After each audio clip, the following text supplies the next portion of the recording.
Adobe released a new update to Photoshop. They're calling Photoshop CC, so you have to have that subscription. 2015.5 because it's still 2015. I'm starting with the most boring feature and working my way to the more interesting features. The selection and masking task space. If you used Refine Edge in Photoshop, this replaces it.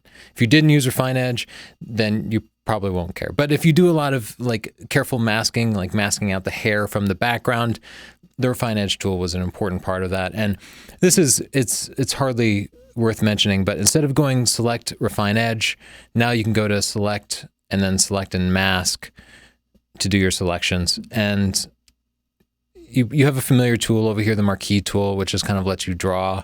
Let's say we're just selecting the sky here.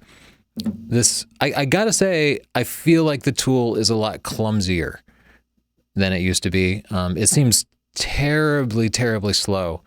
So I don't know that I really consider this to be an upgrade. As always, you can hold down the Alt key to deselect something. I'm just kind of roughly selecting the sky here.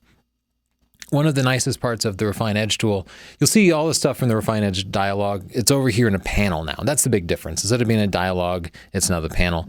You still have your Smart Radius tool. You can select that and crank that up, and then Photoshop kind of like looks for edges. If you want to make adjustments to that, you can go over here and click the Refine Edge brush tool to just pick some other parts that should be selected or deselected. Of course, you can make adjustments. You can smooth the edge, you can feather the edge, or you can adjust the contrast of it. I'm not going to try to give an overview of what Refine Edge was because this is not new functionality. This is old functionality, just in a different user interface.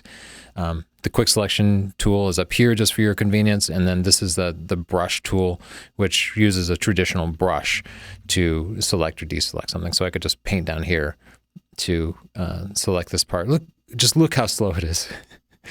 The Photoshop is showing me the difference between the selected and deselected parts using this transparent layer. So you can control how transparent it is using this slider here. It's still catching up, so I can't change it. So you can make it more transparent or less transparent. And as always, you can change how you visualize what's being selected. Same as a Refine Edge tool.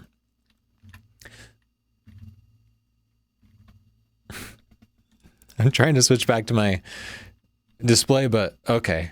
It's Photoshop. This tool is so slow. It's unbearable. Content aware crop. This is a little thing, but it's helpful. Let's go back and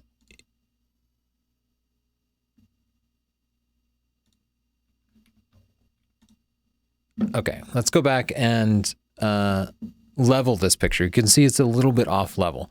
So I'm going to hit the crop tool here, and then I'm just going to rotate the whole picture. Now, notice in the crop tool, I have content aware up here not selected. That'll be your default, which is to default to the old behavior. By default, you won't see any difference. So you can see when I crop it, the picture just gets smaller and smaller as I'm rotating it. And with landscapes, you always end up leveling the horizon.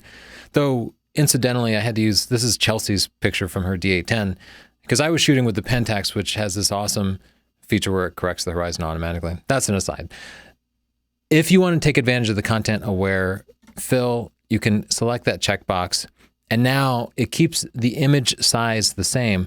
But you can see there are some areas up here which aren't filled in. If I hit Enter here, it will go ahead and fill that in with the content-aware logic. So in previous versions of Photoshop, I would recommend people rotate their picture, and then if there were corners that they wanted filled in, they would select it and run content-aware fill. Basically, it's now selecting those corners for you and filling it in automatically. I do like that little checkbox. It's not going to be 100%. In this case, I really don't see any flaws. It filled in all the corners that needed to be filled in just perfectly.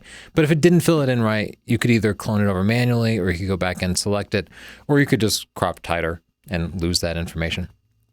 The most interesting new feature is the face-aware liquefy. Liquefy is a tool that allows you to push and smear and make things bigger or stuff smaller.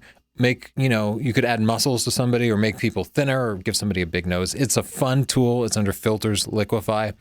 Face Aware Liquefy is a very cool tool. Let's go to the most complex example of this, a group photo. Frequently, if you're a wedding photographer and you shoot, 9 people, there's not going to get perfect expressions out of all of them. You can go to Filter and then Liquefy, just like you used to. And now you can select this option here, Face Aware Liquefy. And you can see Photoshop is now presenting me with a drop list of 9 different faces that it's detected in the feature, in the photo. And for each of these, it's highlighting them with little parentheses around the face. And you can see I can kind of hover over it and it shows me where it found the eyes and the mouth and the nose. So I can pick a face here.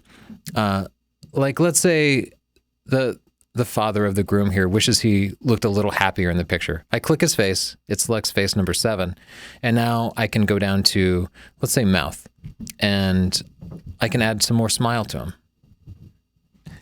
Let's zoom in there.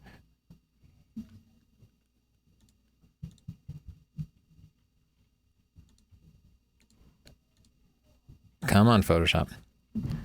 So you can see as I crank the smile, this is where he started. And if I crank it up, he smiles more or he smiles less. You have an amazing amount of control over the individual faces. It's like the character creation in a video game where you get to pick what your character looks like. And you can control the nose height and the nose width. So I think for especially professional portrait photographers, but this will speed up workflow. And for those who didn't have the skills needed to really do this sort of photoshopping before, it'll make it really easy.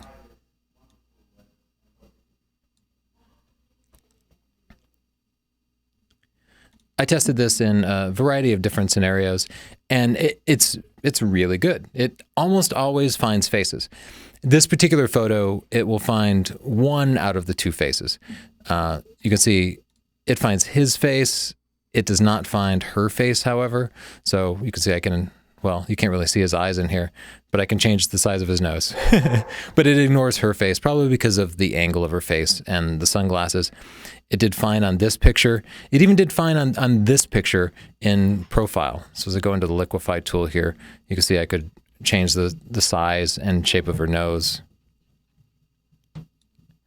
Overall, a huge time saver and makes these sorts of tools more accessible to photographers who don't have that sort of Photoshop skill.